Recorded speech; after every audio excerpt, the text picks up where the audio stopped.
Oke, dari Teguh, Mas Tama, maksudnya high risk semisal modal $50, saya risikokan 5%. Oke, modal $50 meresikokan 5%. Berarti ini di 10% per trading. Oke, 10% di sini Bapak hanya dikibari kesempatan 10 kali trade. Oke, lanjut. Jika di XAU saya open 0,01 lot, saya bisa taruh di 50 pip. 0,01 dikali 50 pip berarti 500 $5. Oke. Kemudian apakah benar begitu atau malah saya open 0,05 tapi SL-nya hanya 10 pip? Menurut saya lebih mending di 0,01 aja, Pak. Oke, karena spread di emas itu 50 pip itu kecil sekali. Oke, apalagi 10 pip, wah sering terkena SL itu nanti. Mending di 50. Cuma ini kelemahannya apa? Resikonya kebesaran, Pak. 10% per trading itu hanya 10 kali. Cepat habis itu nanti modalnya. Jangan, kurangin aja Pak resikonya. Setiap kali rugi itu di $0,5 atau 50 sen. 0,5 dolar. Oke. Setiap kali rugi di $0,5. Gimana caranya? Pakai akun sen.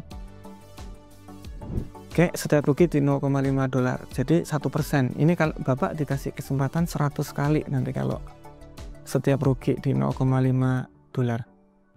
Itu bisa jangka panjang Bapak tradingnya. Nanti bulan depan kalau ada uang lagi masukin lagi. Jadi bisa nambah nanti lot size-nya dan lain-lain. Pelan-pelan aja tradingnya. Yang penting portofolionya itu growing ini loh. Naik terus. Yang penting growing. Oke, bukan gini. Naik, belum bis. Nanti deposit lagi. Naik lagi, belum lagi. Itu nanti habis nanti modalnya. Hati-hati ya. Welcome to answer your question. Jangan lupa untuk komentar di bawah untuk kita jawab di video selanjutnya.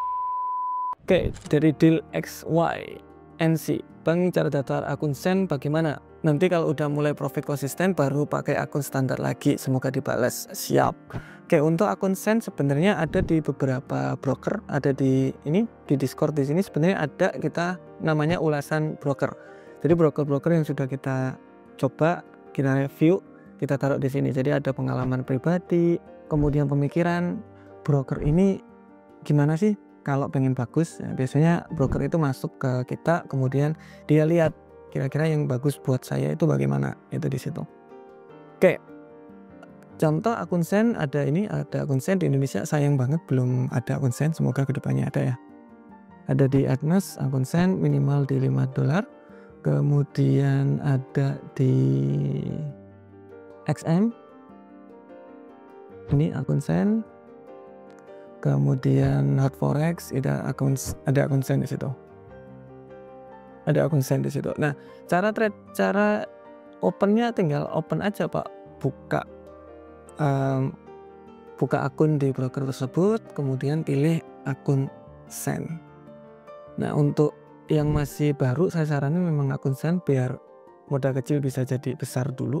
Kalau modal kecil memang saya saranin untuk akun sen dulu. Jadi biar contoh, karena mereka pasti nyoba-nyoba dulu. Orang yang masih baru pengen nyoba dulu. Jangan pakai akun besar dulu, akun kecil dulu. Jadi baru masuk ke trading, mau nyoba dulu, coba-coba dulu. Jadi contoh, saya mau pakai akun $10 aja Pak. Ringan-ringan aja. Masukin ke akun sen, ini bakalan jadi di $1.000, 1.000 sen, sorry. Nah di sini kalian bisa ngatur resikonya lebih gampang. Kalian mau pakai 0,1% per trading, it's okay. Untungnya nggak banyak. Jangan mikir untung dulu. Pikirin $10 di sini grow selama 6 bulan. Bisa nggak kalian naikin modal tersebut selama 6 bulan atau 2 minggu aja udah habis, atau 1 bulan aja udah habis. Pastiin $10 di sini, lihat lagi di 6 bulan apakah bisa growing. Kalau itu bisa growing, kalian bisa lanjut ke akun standar atau bisa pakai modal yang benar. Karena kebanyakan orang langsung pakai modal besar dan habis. Bingung perusahaan itu. Oke, lanjut dari Pajar Sotik. Menurut Mas Tama yang sudah lama di market, drawdown yang bagus itu berapa persen? Oke, yang nggak tahu drawdown, jadi contoh modal saya itu di $1.000. Kita open posisi, kemudian minus, floating minus. Kemudian floating minus di $200. minus, masih floating, belum di close. Oke, minus, floating minus. Nah, ini namanya drawdown. Berapa persen? Yaitu di 20%. Jadi kalau kalian itu lihat di sini, oke, kalian bisa lihat di My Effect Book contoh Rizky Aditama. Oke, kalian bisa lihat ini namanya drawdown. Oke, drawdown di 16,20. Oke. Contoh modal di 70 juta, saya pernah drawdown di 16%. Berarti di sini saya pernah floating minus. Saya pernah floating minus sampai di 11 juta. Oke, saya pernah floating minus sampai di 11 juta. Jadi itu namanya drawdown. Nah, drawdown yang bagus itu berapa? Seminimal mungkin. Seminimal mungkin. Kalau masih baru, kalau dia pakai akun 1% berarti ya di 2-5% kalau masih baru. Kalau ini nggak tahu ya, lagi nggak jelas saja, mungkin sampai di 16. Montok saya biasanya di 20 kalau memang di akun besar. Tapi jarang banget itu, paling di 15 itu udah selesai. Udah saya nggak mau lagi. Kalau masih baru, masih nyoba-nyoba, pastiin sampai hanya di 5% maksimal wes. Oke, untuk menunggu breakout di time frame berapa aja, Bang? Nah, dari Farisal, untuk menunggu breakout sebenarnya kita harus tahu Pak, dua time frame trend dan time frame entry. Bapak pakai time frame berapa?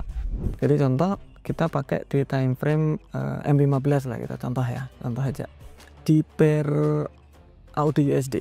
Oke, kita contoh di AUD USD ada area support resisten yang lumayan kuat di sini karena nyentuh reject, ini nyentuh, kemungkinan reject, ternyata malah break. Nah, kayak gitu. Ini berarti apa? Ini namanya breakout. Bapak harus lihat di time frame mana Bapak lihatnya. Kemudian ketika break di sini, saya mau entry nih. Entry-nya di mana? Lebih kecilin aja time frame-nya di M5. Kalau ada rejection, nanti saya mau beli. Ini ada rejection, boleh beli untuk lebih tinggi lagi. Jadi kayak gitu. Contoh sekarang di H1 aja. H1 juga sama nih. Oh, ternyata sama, break juga. Oke, naik kemudian break. Oke, saya mau lihat di M30. Jadi turunin time frame-nya 1. Ini belum ada koreksi, jadi mungkin nanti ada koreksi sedikit baru saya bisa beli lagi. Koreksinya mungkin di area sini-sinilah. Saya mau beli lagi. Gitu caranya. Oke, jadi pastinya ada dua time frame yang kalian selalu lihat. Time frame trennya sedang gimana ya? Trennya sedang naik. Kemudian support resistennya, oh di sini. Oke, saya tunggu break. Itu disitulah kalian cek breakoutnya. Karena kalau contoh ya ini belum selesai, kalian masuk ke time frame kecil udah breakout itu, udah breakout. Padahal harga masih naik turun ya Mas ya. Masih belum selesai. Oke, dari Vidik. Oke, itu iya kuncinya 2. Meski loss beruntun dengan konsisten rasio minimal 1/2, balance masih plus, belum minus. Cuma kalau pakai rasio 1/5 ke atas sering kena SL. Jadi iya, mungkin ada yang nggak tahu maksudnya risk and reward ratio. Jadi maksudnya gini, kita meresikokan 1% untuk mendapatkan 2%. Berarti ini risk 1/2. Oke, ini ketika gagal kita 1%, ketika untung kita mendapatkan 2%. Ada yang kelihatan keren 1/5. Oke, kita meresikokan 1% untuk mendapatkan 5%. Itu keren banget kelihatannya kan? Tetapi kelemahannya di sini, ini bakalan sering terkena SL, sering banget. Jadi terkena SL, kemudian TP. Ini udah masih tetap untung karena contoh ini 1%, masih rugi 4%. Ketika untung 5%, ini udah recover, kalian masih untung profit di 1%. Tetapi kelemahannya itu apa? SL. Kalian udah kena mental duluan itu pasti. Resikonya dinaikin, kemudian ini saya gimana? Beres. Kelemahannya di situ. Jadi untuk trader baru, risk and reward terlalu besar itu menurut saya kurang begitu nyaman, karena takutnya asal itu malah bikin kalian apa ya? Trading SL terus gitu. Padahal nanti di terakhir cover semua. Oke, Mas, kenapa kadang Fibo tidak tersentuh, kadang di Fibo 38,250 udah running duluan? Cara penerapannya bagaimana? Jadi sebenarnya Fibonacci di sini gini, Pak. Fibonacci di sini hanya untuk Oke, jadi Fibonacci di sini sebenarnya area untuk kita ini aja. Jadi contoh saya tunjukkan yang lebih menarik. Nah, contoh di AUD USD di sini sekarang ada momentum candle panjang ini. Nah, saya pengen tahu harga separuhnya itu di mana ya? Oh, di sini ya. Nanti saya entry di sini gitu lah. Harga golden zone-nya di mana? Di 61,8. 61,8 di sini kenapa kok saya bilang golden zone? Karena area di sini yang sering banget orang itu beli di area 61,8. Oh, di area sini. Nanti saya beli di sinilah. Sebenarnya Fibonacci cuma area-area di situ. Oke, hanya untuk konfirmasi seperti itu. Itu kalau di candlestick. Jadi contoh kalau kita di trend. Nah, ini trennya kan sedang naik nih. Nah, itu. Contoh ini belum ada. Kita liatin bahwa market Nah, contoh ya. Masuk ke area 61,8 sebelum lanjut ke 27%. Oke, ini kalian bisa cek di area Fibonacci sebelah sini. Itu saya udah jawab detail itu di sana. Tapi jarang, Pak, kadang-kadang itu di 38,2 dan 50 ini dari cek. Saya harus bagaimana? Ya nggak usah entry, Pak. Ya nggak usah entry. Kalau emang bukan setupnya nggak usah entry. Gitu aja. Nah, kalau ada setup yang lain, contoh ini masuk ke contoh ada area ini.